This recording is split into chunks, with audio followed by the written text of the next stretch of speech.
Hey all, I'm Robin. Welcome back to my channel. Today I am doing a Halloween themed book tag.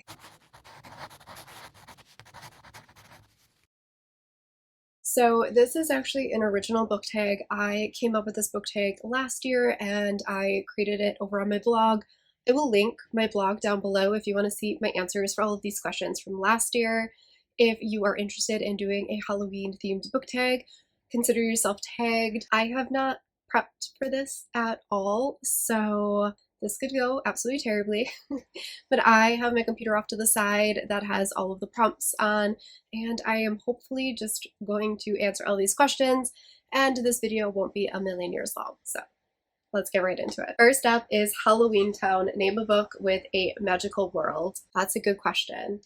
A book with a magical world. For this one, I don't have the book with me, but I am currently listening to this on audio, and that is Where Dreams Descend by Janella Angelis. This entire world is super magical. This follows a magician who is a performance magician, and she works at this house in the woods, and she dreams of escaping this house one day and going and visiting the town that she can see from her window.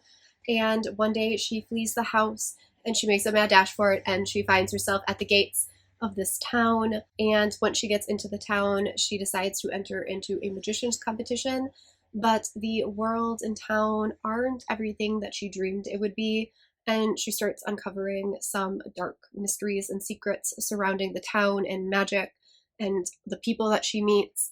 And this whole book is super, super magical. I know that this book wasn't everyone's favorite. I personally adored this book, and I really love the writing and the setting and the atmosphere, so definitely a magical read. Question 2 is The Sanderson Sisters. What is a book with a revenge plot? And I'm trying to come up with a new one because the one that I answered last year is the first one that came to mind for me. Okay, this is a super light take on this prompt, but I'm gonna go with The X by Erin Sterling.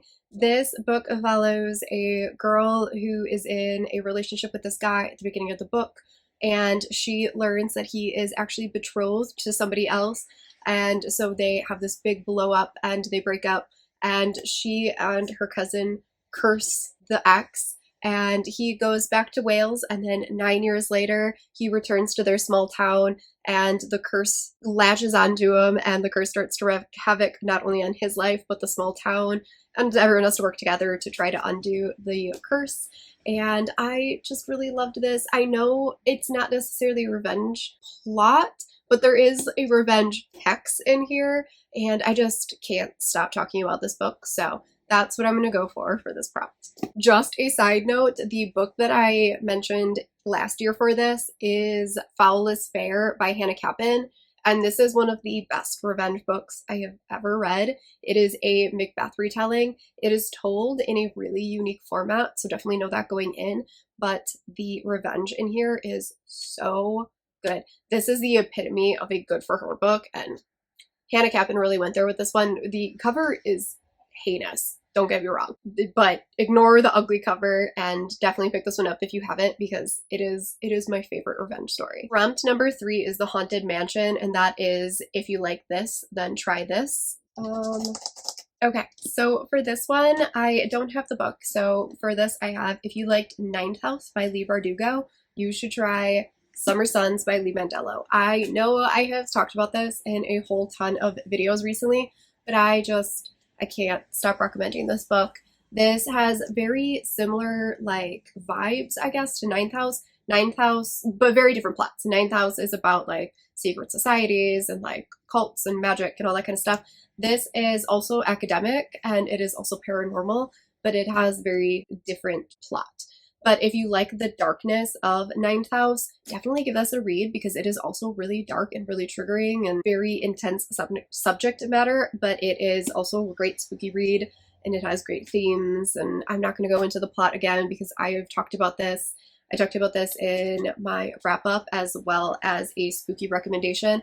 I will link both of those down below if you want me to go into detail and gush about this book. Prompt number 4 is The Addams Family. Name a book with lots of family drama. Okay, so for family drama, I decided to go with Neon Gods by Katie Robert. This is a Hades and Persephone romance. It is not fantastical. I know a lot of people think that this is a fantasy romance. It is not. It is just a dark romance.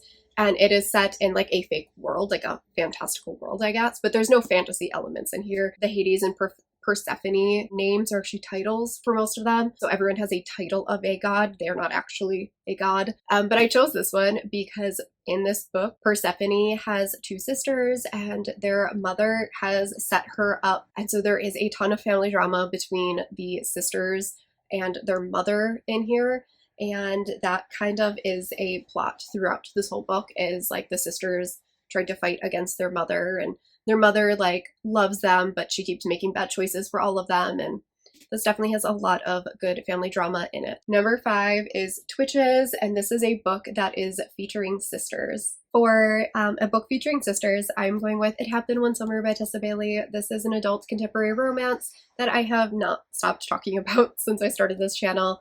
And this book follows Piper, who has to move to this small town, and her sister Hannah accompanies her. And the sister bond in here was one of my favorite things, and I am so excited. I have an arc of Hannah's story, and I'm so excited for it. I really love her as well as her love interest, just as much as I love these two. So I'm really excited for that next book, but this is such a good book featuring sisters. Number 6 is Practical Magic, a book featuring a curse.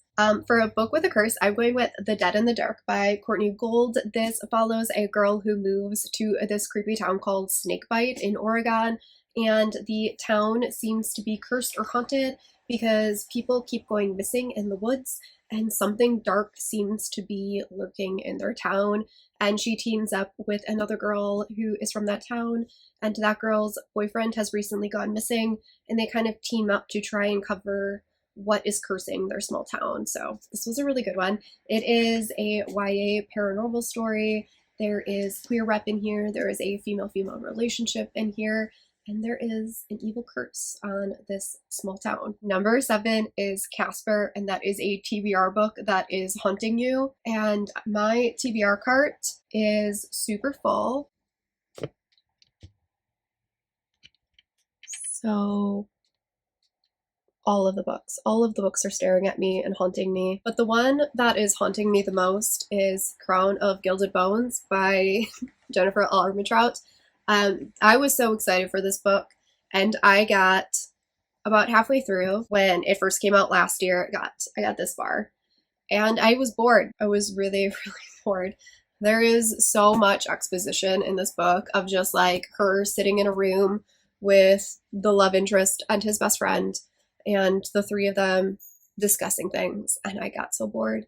And I really want to finish this book because the next book comes out this month, or like not the next book, but like the first book in the prequel series comes out this month, and I really want to read that, but I don't want it to spoil anything in here. I really need to read this. This has been sitting on my TBR cart for like months. When did you come out?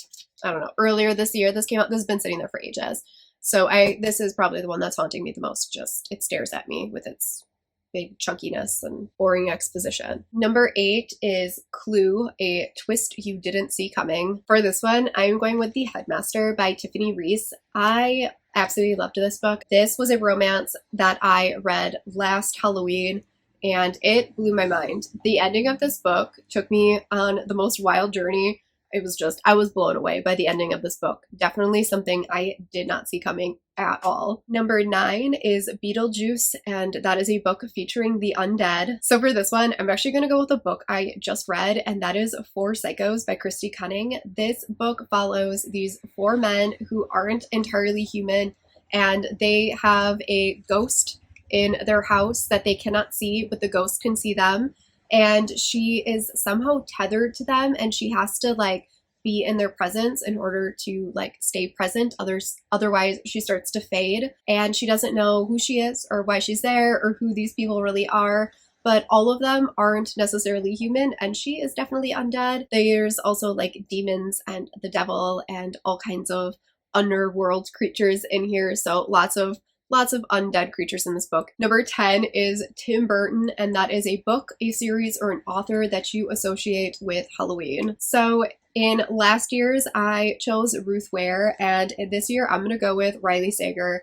I love Riley Sager's books for this time of year. I read Home Before Dark either in October or September last year. It was definitely around the spooky season, and his books are just so perfect for this time of year. They are dark, they're creepy, they have really, really good twists in them, and yeah, I love his books for Halloween. They just give me all the Halloween type vibes. Number 11 is Coraline, and that is to recommend a middle grade book. And for this one, I'm actually going with the exact same thing that I recommended in the post that I'll have down below.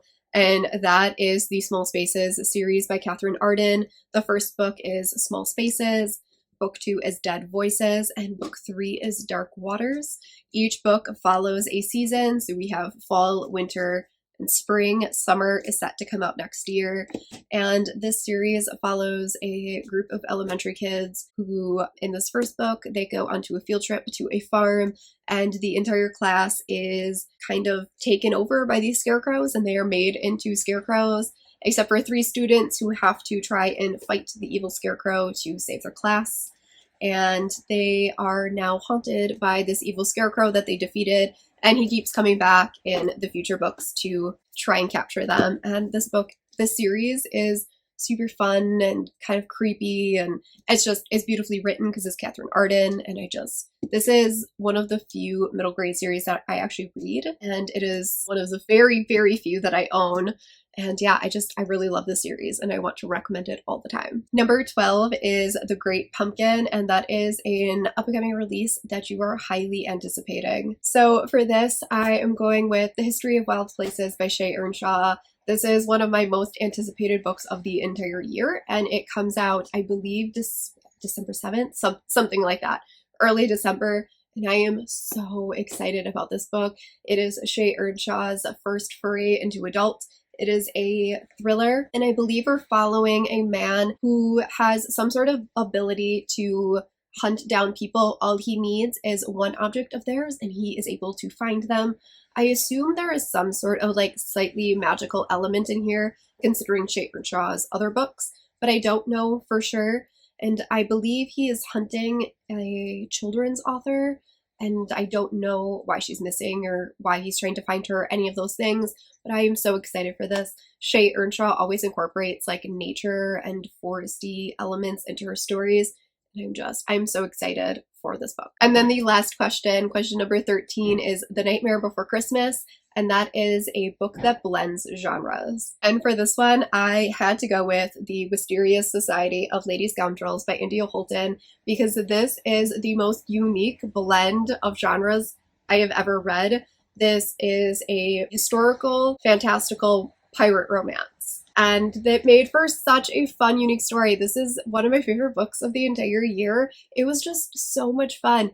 It's really like humorous and witty and just kind of out there. And once you get past the kind of like shock of flying houses being pirates, it's quirky, it's fun. I loved it. It's such a good time. Like I said, completely unique, a super unique blend of genres. And yeah, love this one. Definitely check it out if you like romance and historicals and stuff. So, all right, that is it for this tag. Like I said, if you want a new fun Halloween book tag, consider yourself tagged, and I will catch y'all next time. Bye.